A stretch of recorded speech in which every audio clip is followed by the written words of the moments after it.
Guys, before I begin the video, just know that I'm talking about Homestuck. Like, I know some people get turned off by Homestuck and they don't understand it. Half of my audience knows what Homestuck is, but they don't know what it truly is. And as much as I would love to explain to you, there's a series on YouTube called Homestuck Explains, and it kind of explains a little bit of Homestuck if you want to really dive deep into that. But this is for people who've read a little bit of Homestuck too, or at least the current chapter, and we about to talk about this. And just guys, I gotta be real with you. I'm gonna go kind of off the rails on this one. Mostly because the whole okay. Some people keep saying, nah, the whole YIFFY thing, it was like Huzzy's idea. And maybe it was. But that don't mean like seriously, that doesn't mean I don't like that don't mean I don't like Homestuck or Andrew Huzzy as a whole. I'm just saying like this idea was kinda dumb. I don't know. Because people on the Reddit keep saying like the whole YIFFY thing was Huzzy's idea. And I'm just like, yeah. And let me just get this straight. Let me just say this. I think the Candy timeline is supposed to be this bad on purpose, but that doesn't mean I don't have fucking issue with what just transpired when I read that chapter. And I just found the chapter out because like legit because it was out like 2 days ago and I didn't know, but here we go. So everything like with Friska, everything was kind of cool. I don't like, she snaps at she snaps at like all three of the little teenagers she's in the room with. Like get ready, let's go, and all this other stuff. Friska putting herself back in the spotlight. Also, Friska snapping and in a cavalcade of violence that we didn't see, which I enjoyed. I mean, there's a reason why I made my character and why I made Prime in the timeline he's in be Friska's actual parent, but I'm not here for that. But okay, we about to talk. So okay, we get to they make it out. They go to the clock tower where Dirk's effigy is at, like kind of dark that someone like are they're freaking celebrating Dirk's untimely end with an effigy, probably the same way he kind of went out. You know what I mean?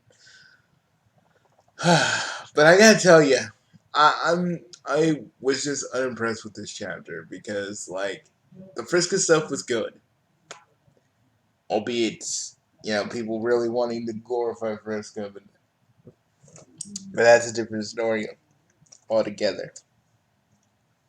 But I will talk about the whole YIFFY situation.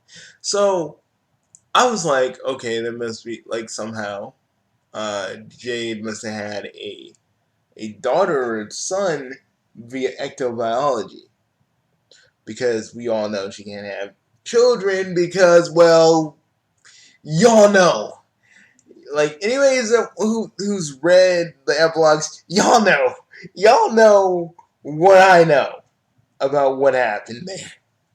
I ain't gonna try and bring it up, but the thing is, so we find out that YIFFY is basically Jade's daughter, and I'm like, okay, so maybe Jade must probably artificially inseminate somebody.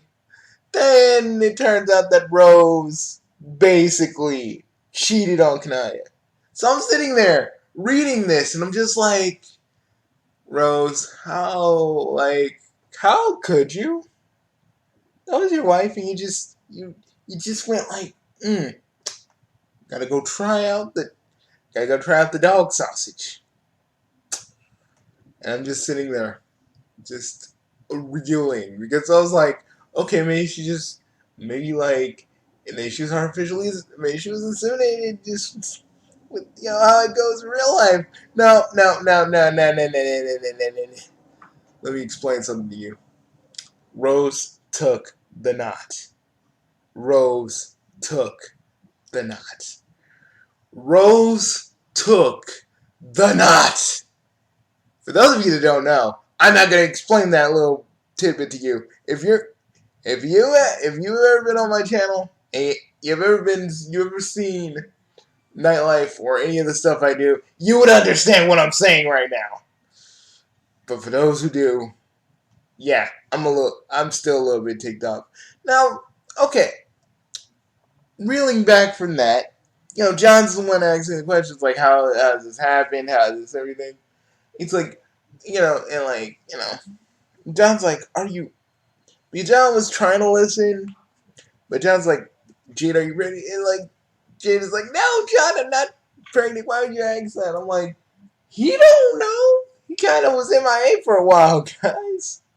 Shit, you guys are gonna be like, oh my god, why would he ask? He wasn't there. He don't know about your situation, Jade. Like, none of you guys like reach out and talk to him. Like, this whole timeline is constructed with everybody happy, everybody having the babies, and then and John, was like, this is not what was supposed to happen. I was supposed to do something important, and he was like, he was just kind of didn't accept this reality, but what I'm here. So yeah, he wouldn't know about Jade's little situation. Is what I'm trying to say.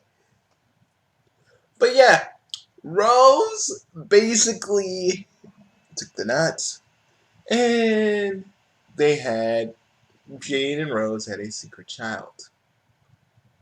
And this is played totally serious because the girl's name is YIFFY. Actually, it's Yiffany Longstocking,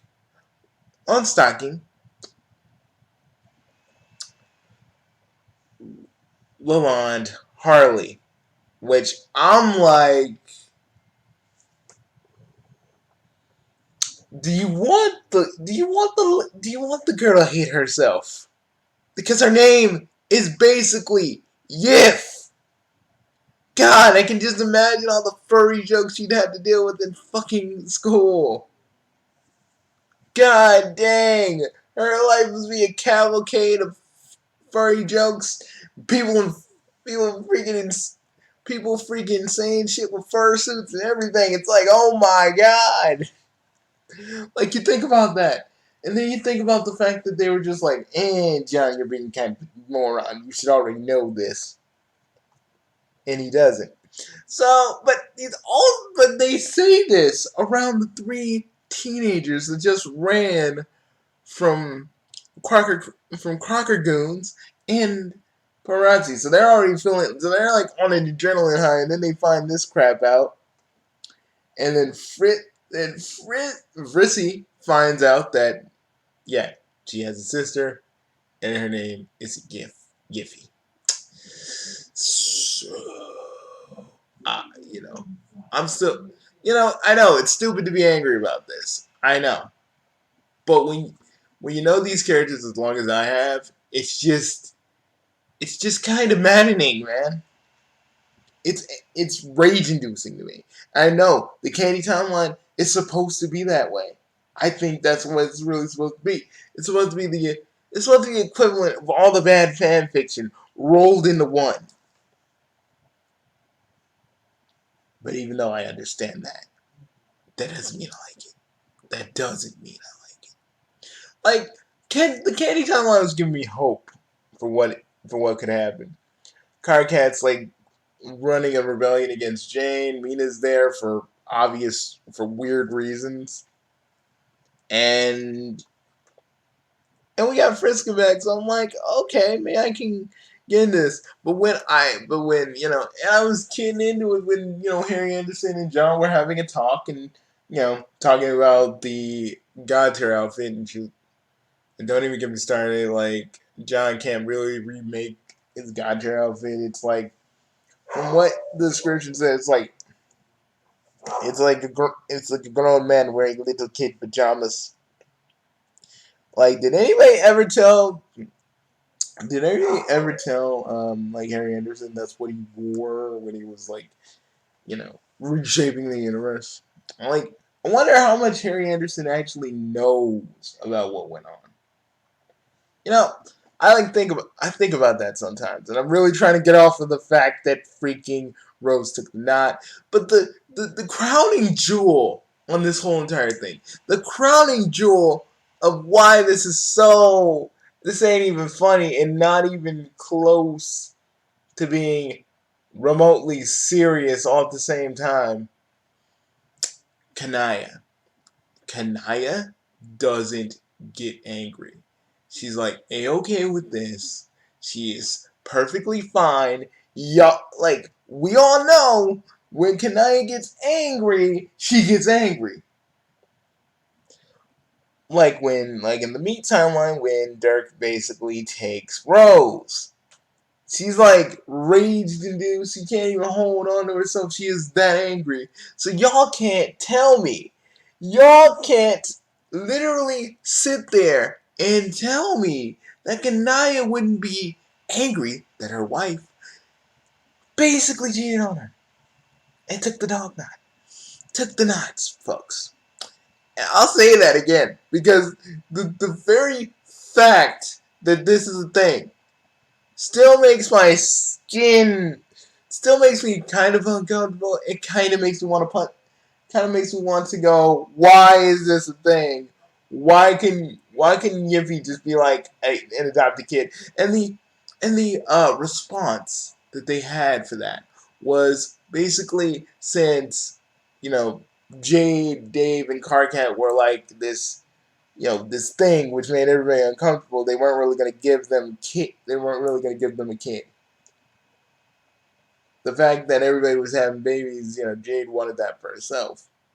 So she basically was in isolation with the kid, which kind of makes me realize something. It's like Rose raised the kid. What did she say to Kanaya? Like, what? She was going out to like some sort of book club, like some sort of Lovecraftian book club for like a week.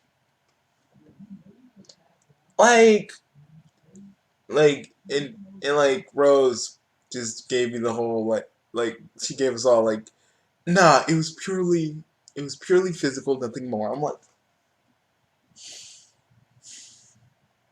so you're telling me that Rose likes Fruitus. We really going that way. We really going that route. And I don't care what you all think about Fruitus being chicks or dudes or whatever. It kind of gets, it's under my skin. It makes me angry. It makes me want to scream out and scream, why, hussy? Why? If this was really your idea, why?